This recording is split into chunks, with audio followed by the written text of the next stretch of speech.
In today's video I'm going to show you all how to achieve a quick and an easy smoky eye. We're going to start off with prepping the eyes first. I'm just using a concealer, following it with a powder.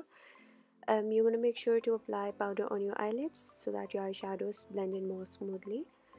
I'm going to use a warm brown eyeshadow towards the outer edge and work my way inwards towards the crease. You want to make sure you're blending it along as you apply the eyeshadow. Next up, we're going to use a black eyeshadow. Just pack it on your eyelids. Make sure you don't take it all the way into your crease. After you've packed on the black eyeshadow, you want to make sure you blend in both the colors nicely so there are no harsh edges.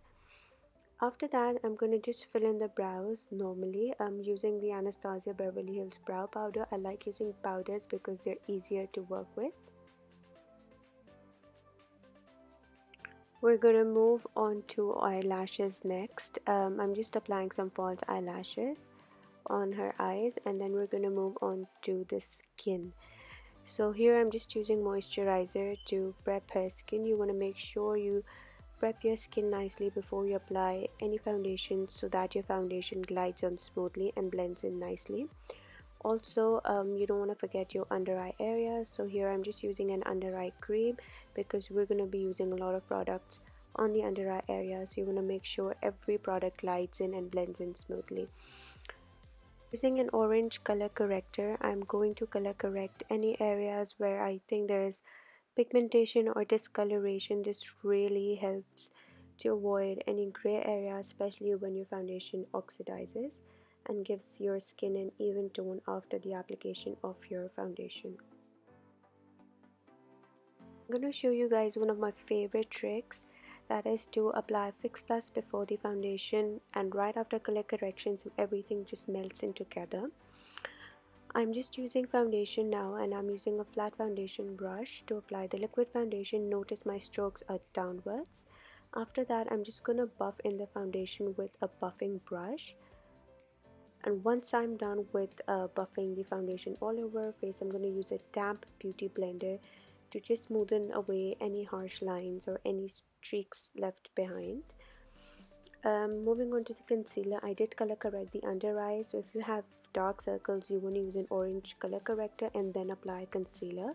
I'm using two different concealers over here, and I'm just going to use a damp beauty blender and push the concealer in and blend it out. Following the concealer, we are going to use the MAC Studio Fix powder. Just pat it under the eyes, and after that I'm just going to use the translucent powder from Mercier. This three-step technique really helps to avoid under eye creases even if your face is super oily throughout the day.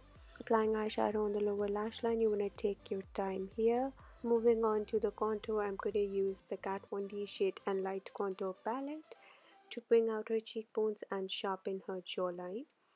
This is one of my favorite contour palettes. After that, I'm going to just apply some blush. This is the Nars blush in Orgasm. And after that, we're here with the hair done, smiling, looking all beautiful. I'm just going to add some glow, and this is the Huda Beauty Gold Sands palette, and pop on some lip color, Huda Beauty icon. Done, and this is a final look. But there's a hope that's waiting for you in the dark. You should know you're beautiful.